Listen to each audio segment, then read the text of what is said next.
My name is Natalia, and my journey began in a small, quiet town, nestled between rolling hills and shimmering rivers. The town was unremarkable in many ways, its streets lined with modest houses, its marketplace bustling but never frantic, its people ordinary yet kind. But there was one thing that stood out, rising tall above everything else: the church. The church wasn't just a building, it was the very heart of the town. Its towering spire seemed to pierce the heavens, its bell tolling at dawn and dusk, a melody that marked the rhythm of our lives. For as long as I can remember, the church shaped me.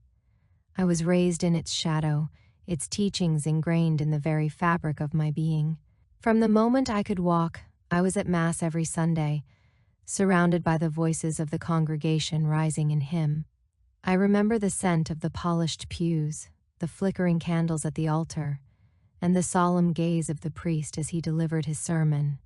But most of all, I remember my mother, kneeling beside me, her hands clasped tightly in prayer. Her faith was unshakable, her face serene, her whispers of devotion unwavering. She was my earliest teacher in matters of the soul.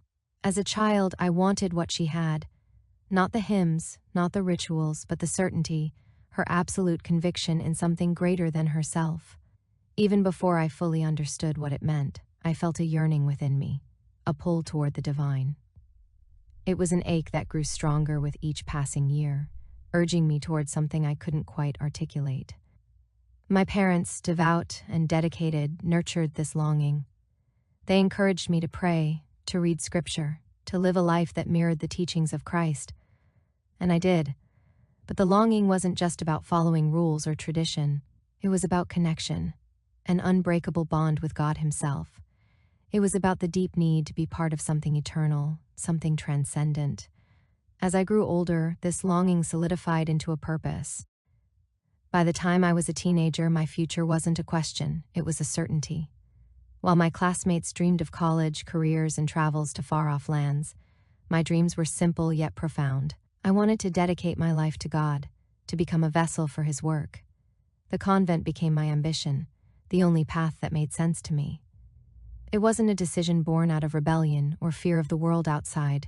It was a calling, a voice deep within me whispering that this was where I belonged. I spent my evenings immersed in scripture, volunteering at the church, and praying for guidance.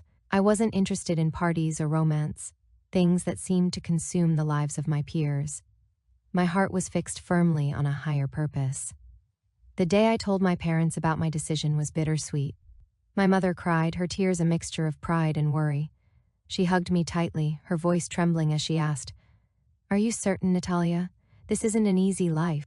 "I'm certain," I replied, my voice steady, my heart resolute.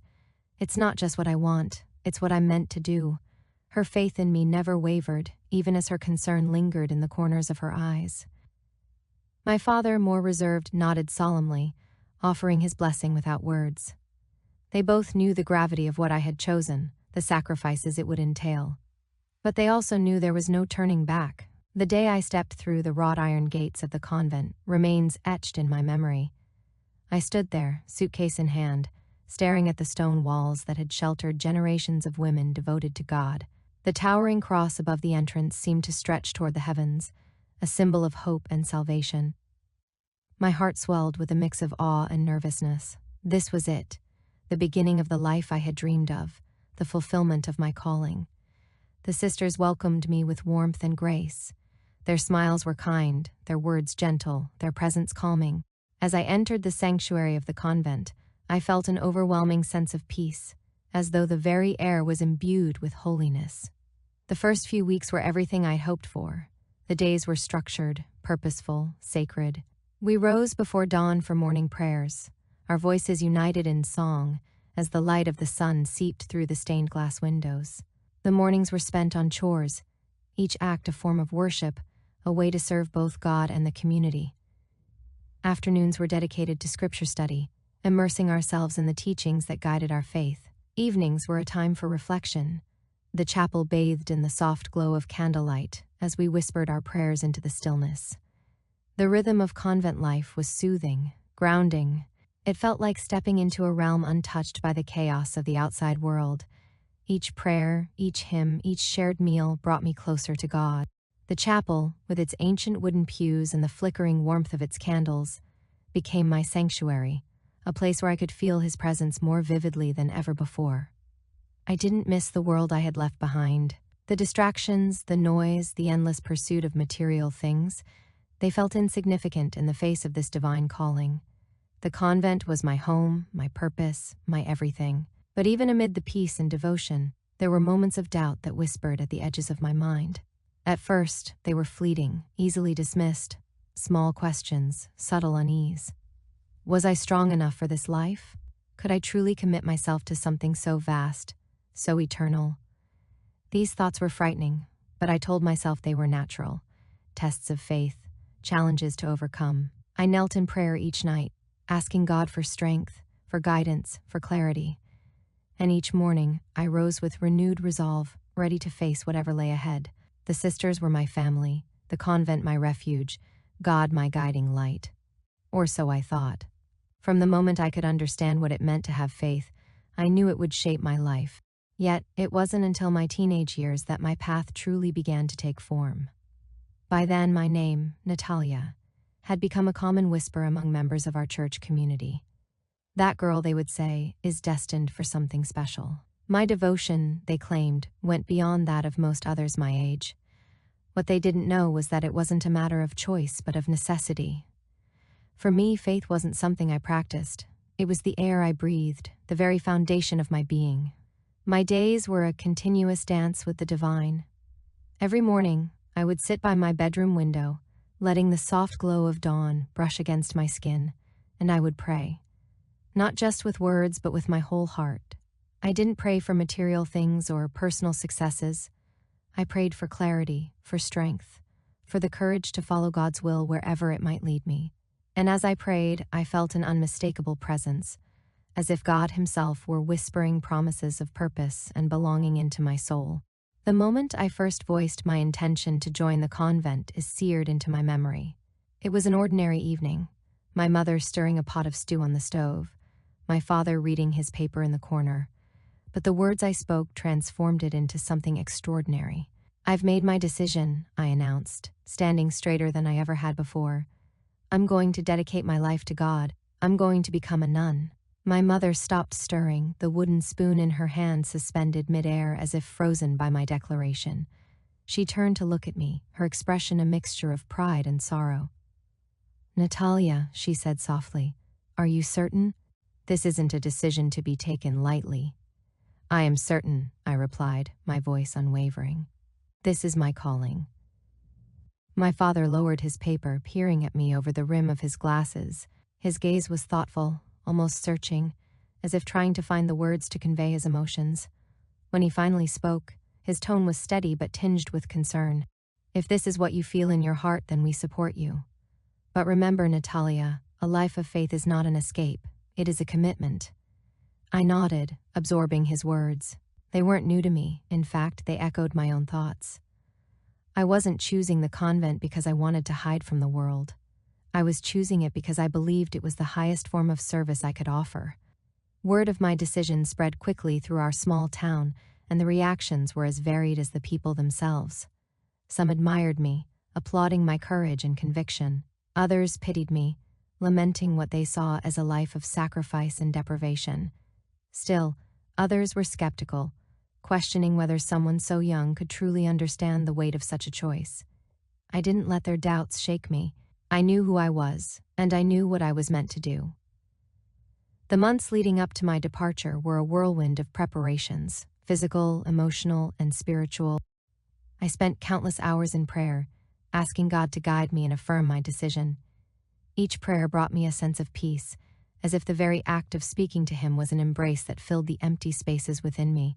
My parents, though supportive, were visibly struggling to come to terms with the idea of letting me go. My mother, especially, seemed to wrestle with her emotions.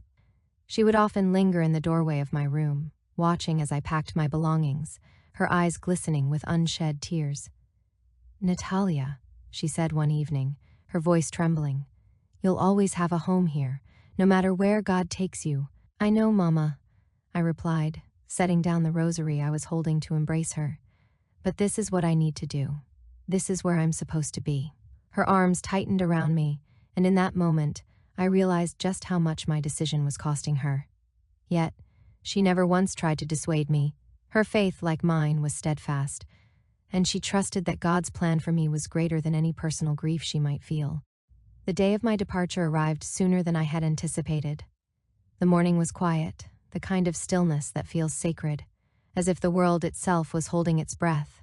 My parents accompanied me to the church, where Father Emmanuel was waiting to bless me before I began my journey to the convent. The ceremony was intimate but profound. As he placed his hands on my head and recited the blessing, I felt a surge of warmth and purpose flood through me. It was as if God himself was assuring me that I was on the right path. Leaving home was bittersweet. As the train pulled away from the station, carrying me toward the next chapter of my life, I looked out the window at the faces of my parents, their hands raised in farewell. My heart ached with love and gratitude for everything they had given me, but it also swelled with anticipation for what lay ahead. I was stepping into the unknown, but I wasn't afraid. I was certain that God was with me. The journey to the convent was long but reflective. As the countryside blurred past the train windows, I thought about the path that had led me here. Every prayer, every scripture reading, every moment of service had been a step toward this decision. I felt a deep sense of gratitude, not just for the support of my family and community, but for the trials and doubts that had strengthened my faith along the way. When the convent finally came into view, my breath caught in my throat. It was beautiful, its stone walls standing tall and resolute against the backdrop of rolling hills, and a sky painted with the hues of twilight.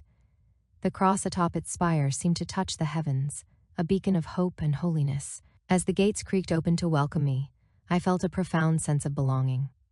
This was not just a place, it was a sanctuary, a sacred space where I could dedicate myself fully to God. The sisters who greeted me were kind and warm, their smiles genuine as they welcomed me into their community. They introduced me to the routines and rituals that would shape my days: prayers at dawn, scripture study in the afternoon, chores shared among the sisters, and evening reflections in the chapel. Each moment felt purposeful, sacred, and I embraced the structure with open arms. But as I settled into my new life, I also began to understand the gravity of the commitment I had made. This was not a path for the faint of heart. It required discipline, humility, and an unwavering focus on the divine. There were moments of loneliness, times when I missed the comfort of my family and the familiarity of home. Yet, in those moments, I turned to God, and He never failed to provide solace. The days turned into weeks, and the weeks into months. And with each passing day, my resolve deepened. I wasn't just living in the convent. I was becoming a part of it, my identity intertwined with its mission. I found joy in the smallest acts of service, from tending the garden to preparing meals for the community.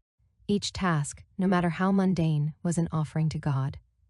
One evening, as I knelt in the chapel, the golden light of the setting sun streaming through the stained glass windows, I felt a profound sense of peace. My heart was full, my spirit unwavering. For the first time in my life, I felt truly whole. The convent wasn't merely a place, it was an entire world unto itself. When I first arrived, its towering stone walls seemed almost impenetrable, a fortress that separated the sacred from the profane. It was humbling to stand before it, suitcase in hand, and know that I was about to become a part of something far greater than myself. As the heavy iron gates creaked open to welcome me, I felt a strange mix of emotions, awe, certainly, but also a quiet trepidation. This was a life I had chosen, one I had prayed for, dreamed of, and yet, as I stepped inside, I couldn't shake the feeling that I was venturing into the unknown. I paused for a moment at the threshold, drawing a deep breath. "This is it," I whispered to myself. "This is the beginning." The sisters greeted me warmly, their smiles kind and genuine. Their presence had an air of tranquility, an unshakable calm that I envied and aspired to emulate. The Mother Superior, an imposing figure with silver-streaked hair and eyes that seemed to see right through you, offered me a brief but encouraging welcome. "You are now part of this sacred community," she said, her voice steady and resolute. "Every step you take here is a step closer to God." I wanted to believe her with all my heart. As I followed her through the labyrinthine halls of the convent, I absorbed every detail: the faint scent of polished wood and incense, the echoes of footsteps on the stone floors, the soft murmurs of prayer emanating from distant rooms. It felt surreal, almost otherworldly. I realized that this place, with its silent rhythms and solemn rituals, was unlike anything I had known. The first few weeks were a whirlwind of adjustment. There was so much to learn, so many rules to follow. The days were meticulously structured, beginning with prayers at dawn and ending with quiet reflection in the chapel each evening. In between, there were chores to be done, scripture to be studied, and meals to be shared. Every hour had a purpose. Every action carried a sense of reverence.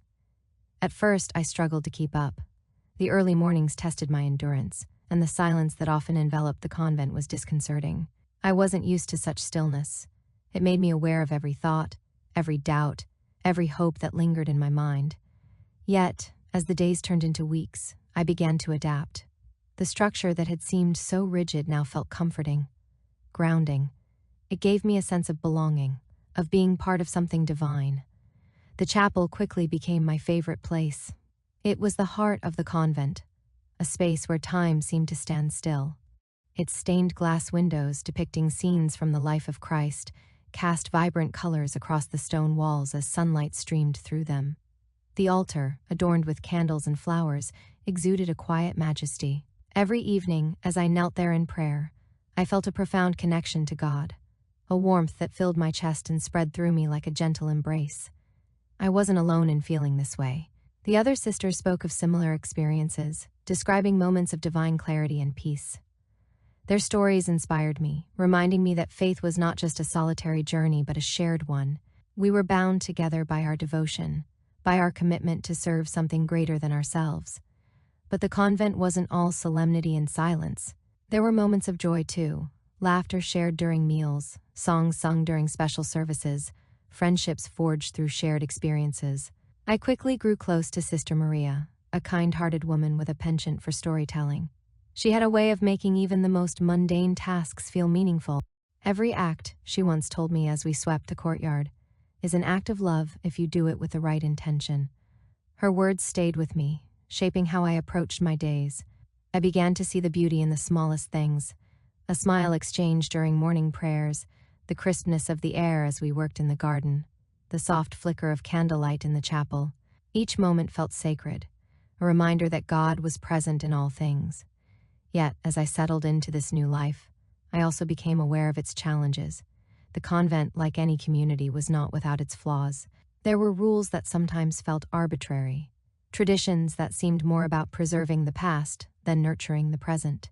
There were sisters who struggled with doubts, with questions they dared not voice.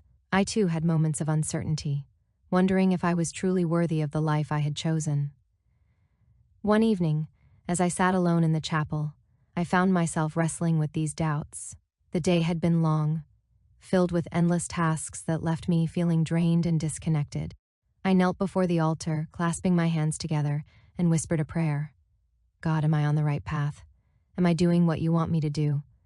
The silence that followed was heavy, almost oppressive. For a moment, I feared that my prayers had gone unanswered, that perhaps I was asking questions I wasn't meant to ask.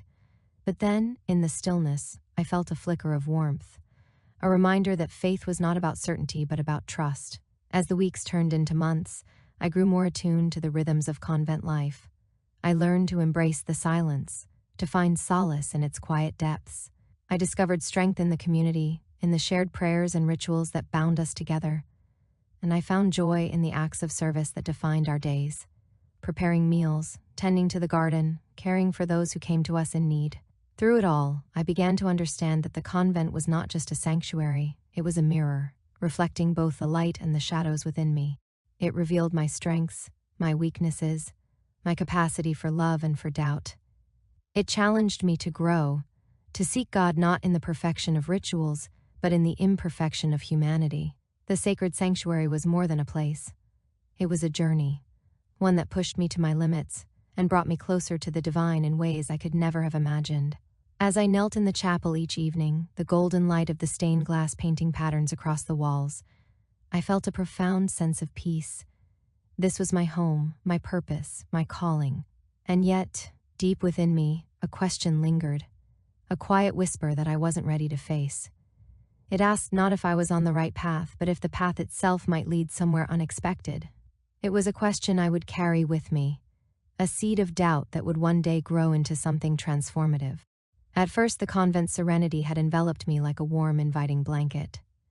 But as the days passed, subtle distortions began to emerge, shadows in the light of our shared devotion. I started noticing little details that challenged the perfection I had once believed defined this sacred space. It began with fleeting moments, small gestures that at first I dismissed as isolated incidents. One chilly morning during our routine of communal chores, I overheard a sharp exchange between two senior sisters. In the dim light of the kitchen, while most of us busied ourselves with preparing the simple meal for breakfast, one elder sister's voice sliced through the calm. Her tone was harsher than I'd ever heard within these hallowed walls, a rebuke directed at a younger novice who had clumsily spilled some water. The words were cold, devoid of the gentleness I had come to cherish in our shared prayers. I felt a tightening in my chest as I listened, questioning how the grace we celebrated daily could coexist with such unkindness. Later that week, while tending to the convent's small garden, a quiet haven where I felt close to nature and, by extension, to God, I witnessed another ambiguous scene. Two sisters, their brows furrowed, discussed in hushed tones the importance of pleasing a prominent benefactor known only as the donor. Their conversation, laced with anxiety over preserving his favor, hinted at compromises that struck me as disturbing. It was as if our sacred mission had been tainted by worldly concerns, where financial support now held as much weight as our communion with the divine. I found myself silently wondering, how could the pure essence of our calling be measured in terms of monetary value? Each revelation left me unsettled. In the quiet hours after prayers, as I knelt before our modest altar, I wrestled with a burgeoning disquiet. The ideals that once illuminated my path now seemed blurred by these shadows, tangible fractures in the very foundation of our convent's beauty. I began to question, was the life I had once embraced with all my heart now complicit in a practice that distanced us from the true love intended by God? My inner turmoil deepened when one afternoon I found myself alone in the refectory, the echoes of our recent communal meal still lingering in the space. I sat and prayed, seeking clarity. My mind replayed the harsh words and furtive conversations, and I recalled moments when ritual had meant more than heartfelt love. In that silence, a profound loneliness took root, a sense of isolation that belied the physical closeness of our community. Even as I longed for the unity we once celebrated, I wondered if others felt the same stirring of doubt, or if I alone was burdened with the weight of these disquieting shadows. That evening, feeling vulnerable and desperate for understanding, I approached Sister Elena, a quietly wise woman known for her compassion. I hesitated at first, unsure if my inner struggles would be met with scorn or dismissal, but when I softly broached my concerns, she listened without interruption. "Sometimes," she said gently, "the path to true light is marked by shadows. We must acknowledge them in order to move toward a fuller understanding of our faith." Her words offered temporary solace, yet left me with more questions than answers. I sensed that even among the sisters there were silent battles being waged, a hidden discontent that we dared not voice aloud. In the following days, I watched as these shadows subtly expanded. I began to see how the strict rules and archaic rituals, once accepted as the backbone of our piety, could sometimes serve to stifle genuine compassion and hinder the very connection with the divine I had so fervently sought. I noticed how the emphasis on obedience sometimes quashed the individual's need to question or seek personal understanding. Each time I raised an uneasy thought in my mind, it was quickly cloaked by the common refrain, "Trust in the order and the will of God." And yet, the whispers of doubt persisted, echoing in the quiet moments before dawn and in the solitude of the final prayers at night. One particularly reflective night, as I lingered after evening prayers in the chapel, I stared up at the flickering candlelight dancing across ancient stained glass. In that interplay of light and darkness, I came to realize that my journey was not simply about blind devotion. It was about seeking authenticity in a place where even the most cherished lights could be dimmed by the shadows of human frailty. While I still found comfort in the ritual and the community, I could no longer ignore the reality that sometimes the hands that served in love also carried the marks of hurt and imperfection. The more I observed these contradictions within the convent, the more I was compelled to look inward. Was my faith being compromised by unquestioned obedience? Could I maintain the purity of my devotion while remaining silent in the face of injustice or unkindness? The balance between preserving the sanctity of our beliefs and acknowledging the humanity beneath them was delicate and, at times, agonizing. As days turned into weeks, I came to understand that the beauty of our sanctuary lay not in its flawless execution of rituals, but in its ability to reflect the complex, sometimes imperfect nature of those who dwelt within its walls. Though the shadows threatened to obscure the light, they also invited a deeper search, a call to reconcile the divine with the mundane struggles of the human heart. In the end, shadows and the light became more than a description of our surroundings. It transformed into a metaphor for my own journey. I was beginning to grasp that true faith was not about erasing doubt, but about embracing it, learning from it, and allowing it to refine my commitment. Even as the shadows deepened, I held on to the hope that in questioning and seeking, I would ultimately find a truer, purer form of light, and in doing so, realize the profound complexity of my devotion. I never imagined that the sanctuary I once held so dear would begin to show its imperfections. Yet, as days turned into weeks, I noticed that the cracks in our sacred walls, once so faint, were widening into undeniable fissures. At first, these discrepancies appeared as fleeting moments, a harsh word here, a whispered conversation there, but now they etched themselves deeper into my heart. It started subtly. I would catch brief glances of discontent in the eyes of some sisters during our shared prayers.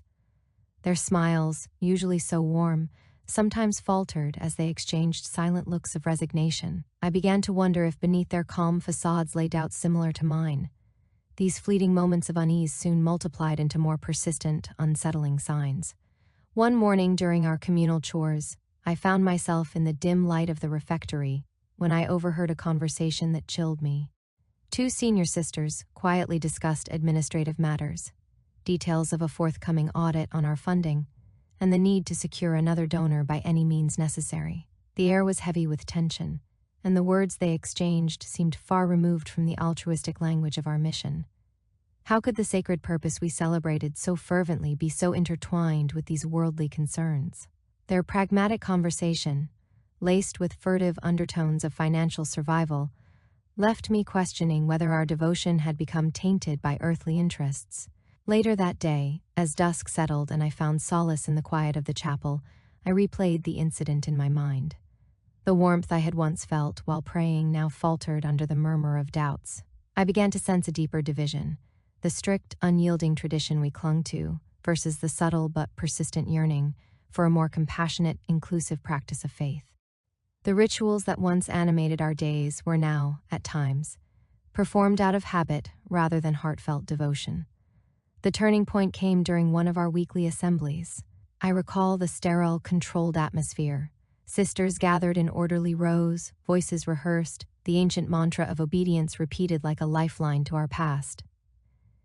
In that structured rigidity, I saw not the spiritual renewal I had once anticipated, but a machine-like routine that left little room for genuine questioning or vulnerability. I raised a small, timid inquiry during the discussion, driven by a desperate hope for clarity. My question about finding a balance between tradition and personal relationship with God was met with a curt dismissal.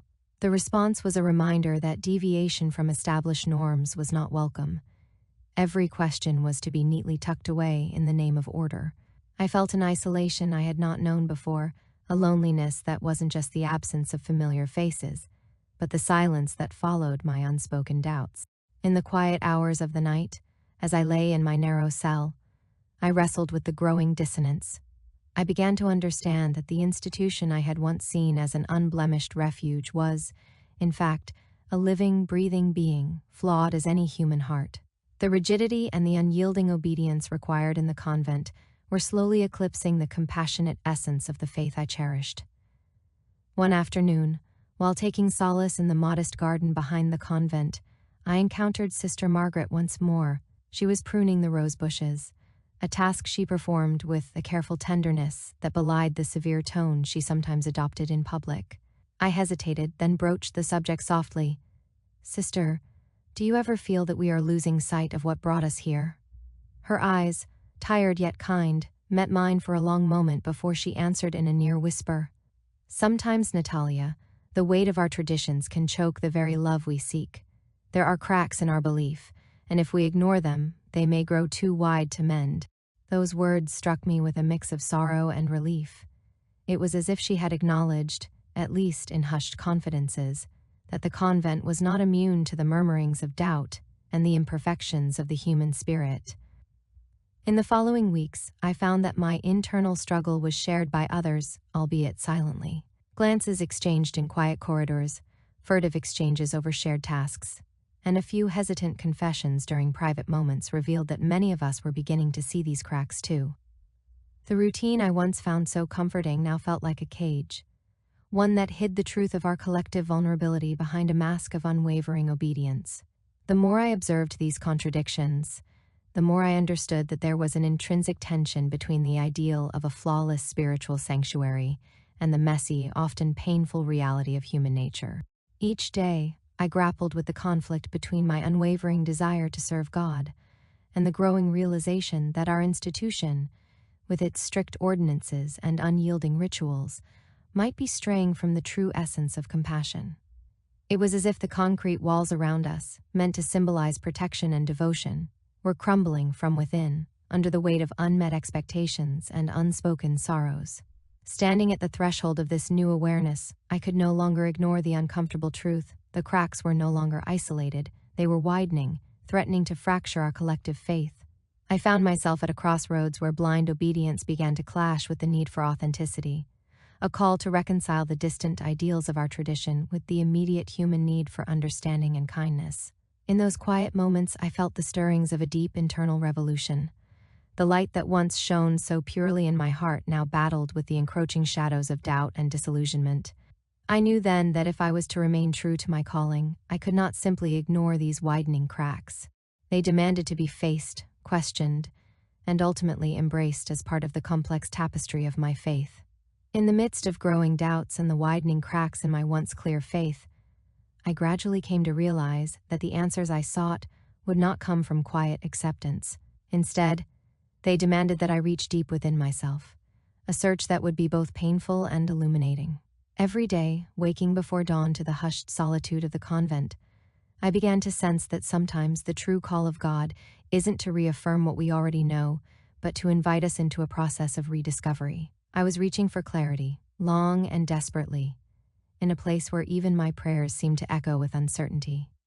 One night, after another day weighed down by conflicting thoughts, I found myself unable to sleep. The gentle hum of whispered vows, the persistent ritual of prayers, suddenly felt distant, as if I were standing outside a door that the familiar routines had firmly shut behind me. In that remoteness, I resolved to search for the truth beyond the shadows. I decided that silence, which had once been a harbor of peace, now demanded a more active kind of listening. With trembling hands, I opened an ancient book of meditations, a text rarely touched by our daily routine, and let my eyes wander over its fragile pages. Each word was imbued with a desperate longing for understanding that resonated with my inner turmoil. During the following days, I abandoned my habitual route through the corridors of our sacred halls. Instead, I spent hours in the small, neglected library tucked away behind a heavy wooden door. There, amid faded manuscripts and softly lit lamps, I searched for meanings that the rigid liturgies could not provide. I began to see that the scriptures, while revered, sometimes left gaps to be filled with personal experience. I read passages with a new urgency, as if each letter might reveal a hidden message meant only for me. In those quiet hours, I discovered that clarity was not a single moment of revelation, but a slow unfolding, a gradual peeling away of layers that had built up around the heart. My inner journey was not without its moments of isolation. I felt as though I were wandering an endless maze, unsure whether every turn would lead closer to the divine truth or to further confusion. One afternoon, while sitting beneath the boughs of a centuries-old olive tree in the convent's garden, I allowed my mind to wander freely. There, in the soft rustle of leaves and the gentle breaking of the sunlight, I experienced a stillness unlike any other. The noisy doubts that had long haunted me began to quiet, replaced by an almost imperceptible certainty that something greater was speaking in that silence. I closed my eyes and let that quiet confidence seep into my bones, a fragile peace that promised to be built upon. It was during one such meditative walk, as I strolled through dew-kissed corridors of nature outside the convent walls, that I encountered Sister Beatrice, a woman whose wisdom was tempered by years of quiet suffering and resilience. I hesitated at first, unsure whether to burden her with the weight of my sudden need for answers. But sensing my inner unrest, she gently took my hand and said, "Clarity is not given in a sudden epiphany. It is earned in the slow art of waiting, of listening, even when the answers hide behind doubt."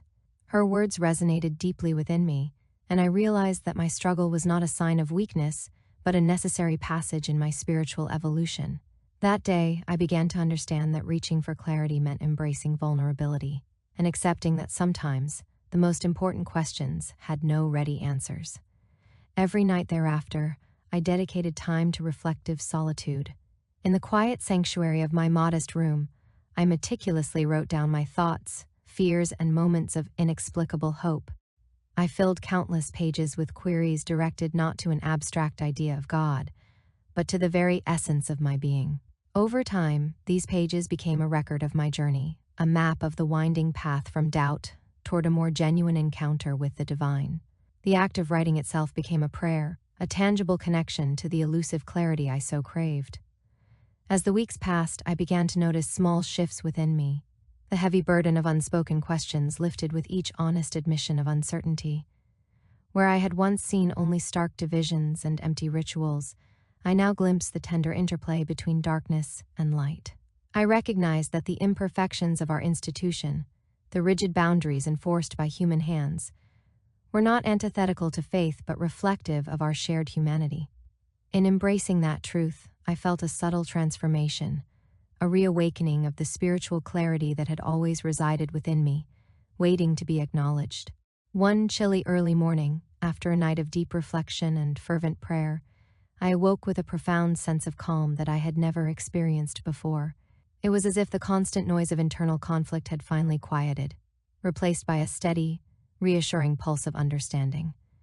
I knew then that clarity was not a destination but a journey, a continuous process of questioning, experiencing, and growing. Though the doubts might never fully vanish, I had learned to trust the process and to see each moment of uncertainty as an invitation to deepen my connection with the divine. In that moment, I felt equipped to meet the next phase of my journey with an open heart. Clarity, elusive and imperfect though it might be, was slowly being woven into the very fabric of my soul. I realized that seeking truth required courage and acceptance, a willingness to live in both the brightness of answers and the gentle mystery of lingering questions. Thus, I stepped forward with renewed resolve, knowing that my quest for clarity was not an escape from tradition, but a path toward a more authentic devotion. Despite the widening cracks in the shadows, I now understood that each fissure held the promise of light, if only I dared to reach long enough for it. In the wake of my journey toward clarity, I began to sense that my inner landscape was shifting in ways I had never anticipated. The doubts, questions, and revelations that had filled my days in the convent had gradually unraveled a deeper truth, that the life I once knew might no longer be enough to contain the growing light within me. I felt, with an almost overwhelming intensity, that God was calling me to a new horizon, a calling that would require me to step beyond the safe familiarity of the convent walls and embrace a path entirely my own. It started as a whisper in the stillness of early morning prayer. I could almost mistake it for my own desire for freedom, but soon I realized that it was something far more profound, a stirring that resonated with the deepest parts of my soul.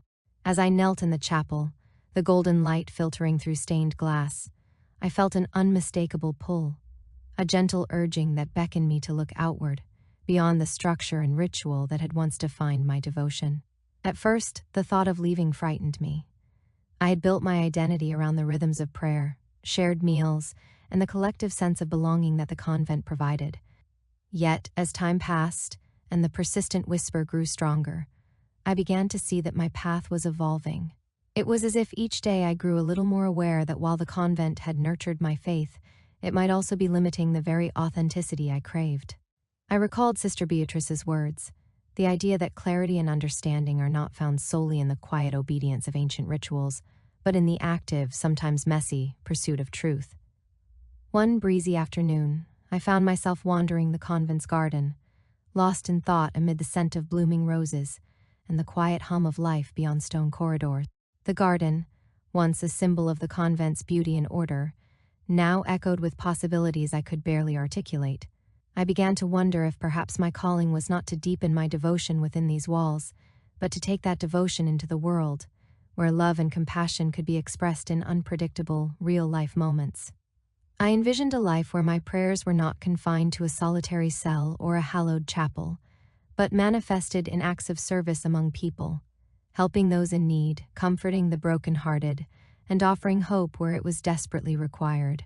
This growing realization was both exhilarating and painful. The thought of leaving the only home I had ever known tore at me, for it meant severing ties with sisters who had become like a second family. I recalled the many nights we had shared our hopes, doubts, and small triumphs, and the warmth of their understanding. Yet, the more I listened to that inner stirring, the more I recognized that clinging to the familiar might only prolong my inner conflict, a conflict between blind obedience and the need to nurture a faith that was as dynamic as life itself.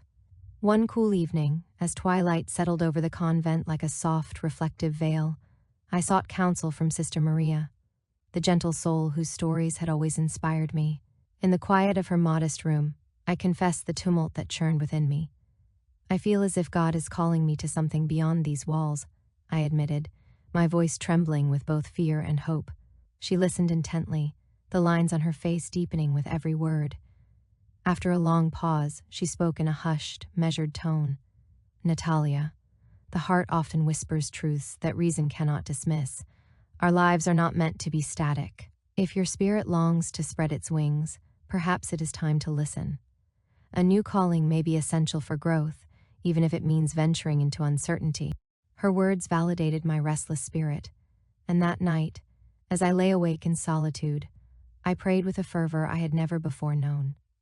I asked for the strength to heed this divine call, even if it led me away from everything I had always known. In that quiet conversation with God, I felt the pain, love, and challenge of a future unfolding, a future that promised both loss and exhilarating opportunity. In the days that followed, the realization of a new calling began to shape every aspect of my existence. I found myself approaching each ritual and routine not as obligations to be blindly followed, but as stepping stones toward a deeper, more personal expression of faith. When reciting the Psalms, I no longer confined my thoughts to the boundaries of the convent. Instead, I opened my heart to envision a life where every act of kindness, every moment of compassion extended beyond stone walls. I began to feel that serving God was not solely about the familiar hymns and ceremonious prayers, but about embracing life's unpredictability and the raw, unscripted moments where divine love could truly shine. As these insights deepened, I understood that my new calling would not be a rejection of all that I had learned and cherished. Rather, it was an evolution, a movement toward a fuller, more inclusive faith that honored both tradition and the need for transformation. I started documenting my reflections in a small journal, writing down dreams of serving in a community outside the convent, of working with the homeless, comforting the sick, and finding God in every act of human vulnerability. I wrote of a vision where my devotion could take myriad forms, a mosaic of prayer, action, and heartfelt connections. By choosing to acknowledge this new dimension of my calling, I found that the fear of leaving diminished a bit with every sunrise. I no longer saw my departure as a betrayal of my past, but as an essential step in bringing my inner truth into the world. That sense of purpose, tender and incandescent, began to redefine who I was. I realized that sometimes God's guidance calls us out of our comfort zones, not to punish us, but to help us blossom into the full potential of our humanity. In my heart, I knew that this was only the beginning of a transformative journey, a journey where every decision would be imbued with the courage of following a call that transcended even the most sacred walls. I was ready to step into the unknown, to trust that the divine love I cherished would continue to light my way, even as I left behind the certainties of the past.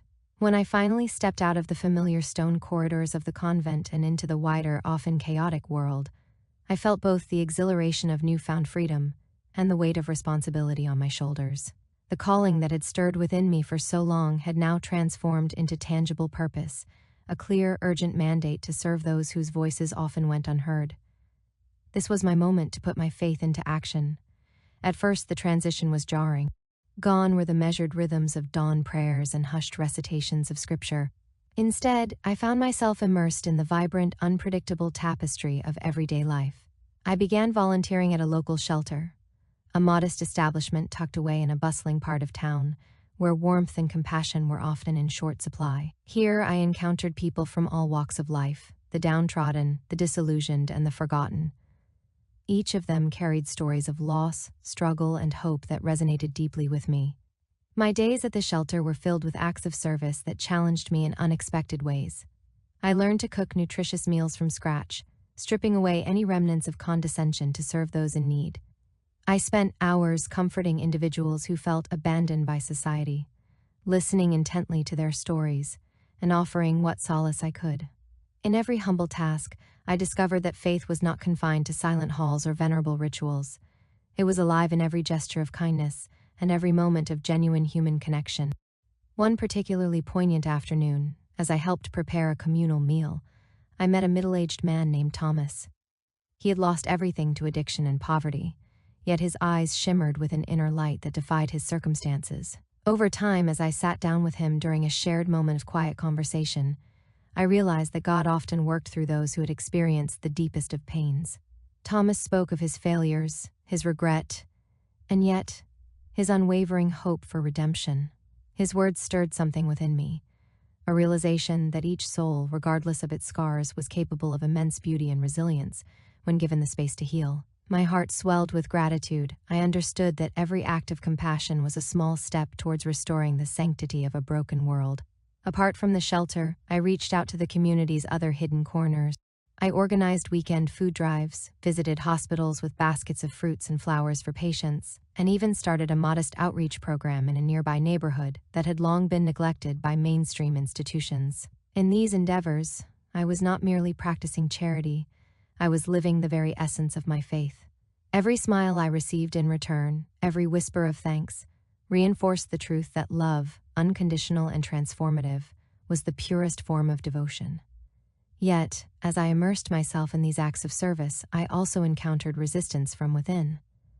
Memories of the convent still haunted me, the rigid rules, the stifling silence that had grown into a barrier between genuine questioning and stale ritual. At times, I wondered if I had traded one form of constraint for another. The world was messy, and as much as I strove to be a beacon of compassion, I grappled with moments of discouragement. There were days when bureaucratic red tape, endless challenges, and a sense of overwhelming responsibility threatened to unsettle my fragile equilibrium. However, every difficult moment became a lesson in perseverance. I discovered that living out one's faith was not about finding perfect solutions, but about continuously extending a hand to those in need despite imperfections. When I observed the community rally around those facing hardship, neighbors supporting one another, strangers offering comfort, I felt an undeniable confirmation that my new calling was rooted in reality. These moments reiterated a fundamental truth, that love in action, although sometimes messy, was the truest form of worship. I began to document these experiences in a journal, chronicling not only the challenges but also the small victories, a child's bright laughter over a shared snack, an elderly woman's sincere gratitude, and even the quiet moments of reflection after a long day's work. Writing became a prayer in itself, each word a stepping stone towards understanding that faith was dynamic, alive, and ever evolving. I recalled the teachings I'd absorbed during my years in the convent and realized that while tradition had its strengths, the essence of my calling was to transform that tradition by infusing it with empathy and love for a changing world. As the weeks turned into months, I experienced a subtle yet profound metamorphosis. My heart expanded with each act of service, and I began to see that the divine was not limited to the confines of a sacred building or the structured cadence of ritual. It was birthed in the messy realness of human lives, where every act of kindness had the power to mend shattered spirits and illuminate darkened pathways. That knowledge ignited my determination to push forward, even on the toughest days. I came to cherish the realization that faith in action was a continuous journey with no definitive endpoint. I embraced the ambiguity, understanding that each day presented new opportunities to express love, rebuild trust, and contribute to a more compassionate society. With every service rendered, every soul touched, I felt an abiding connection to a force far greater than myself, a boundless, transforming love that infused every moment with grace and meaning. In those moments, I understood that my journey was not about abandoning the past, but about reframing it in a way that celebrated both the lessons learned and the dynamic potential of living faith. I was finally living a truth that was not confined to ritual but blossomed in every sincere human act of kindness. In time, the many threads of my journey converged into a single radiant tapestry of resilience, compassion, and faith.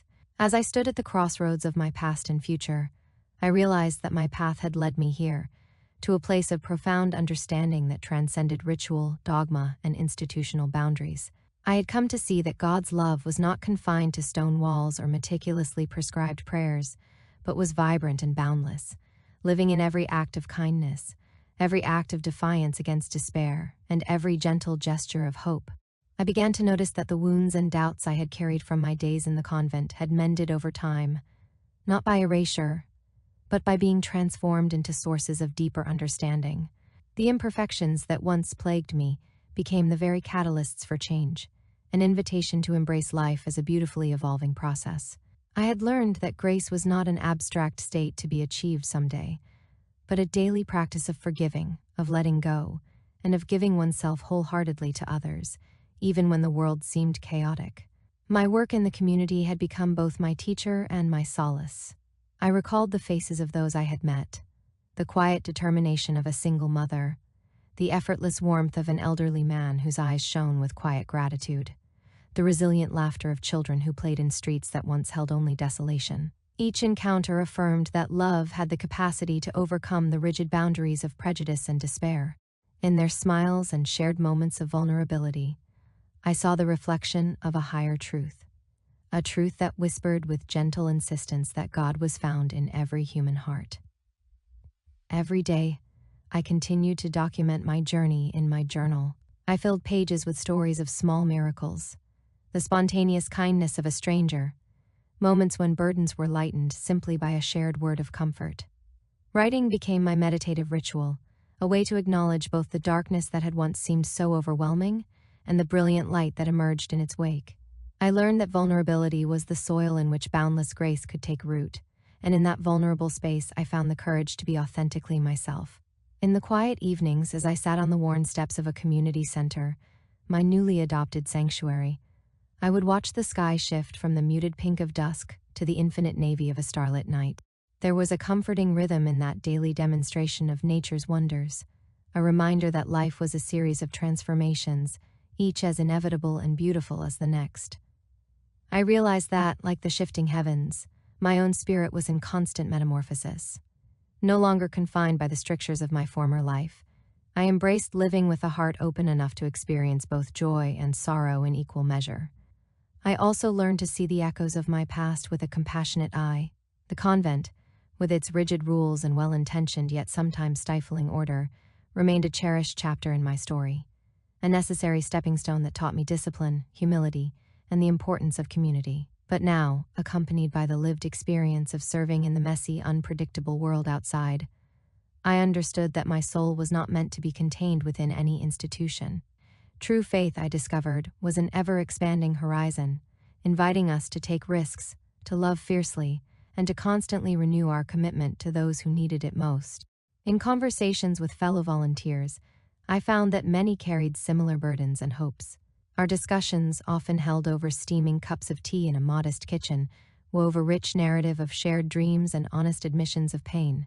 We spoke of how each small act of caring, be it a comforting word, a meal prepared with love, or even a moment's shared silence, had the power to transform lives. These exchanges reminded me that the most potent manifestation of divine love is the willingness to be present, fully and without reservation, for another human being. Over months and years, the transformative journey led me to an inner clarity that felt both timeless and urgently contemporary. I had moved beyond the simple dichotomy of faith and doubt, into a space where I could embrace both simultaneously. I came to understand that questioning was not a weakness, but a vital part of spiritual growth. Each unanswered question and every fleeting moment of uncertainty were, in truth, offerings that deepened my relationship with the divine. Now, when I think back on the long and often arduous road I traveled, from the solemn halls of the convent to the vibrant, unruly landscape of the world, I feel a profound gratitude.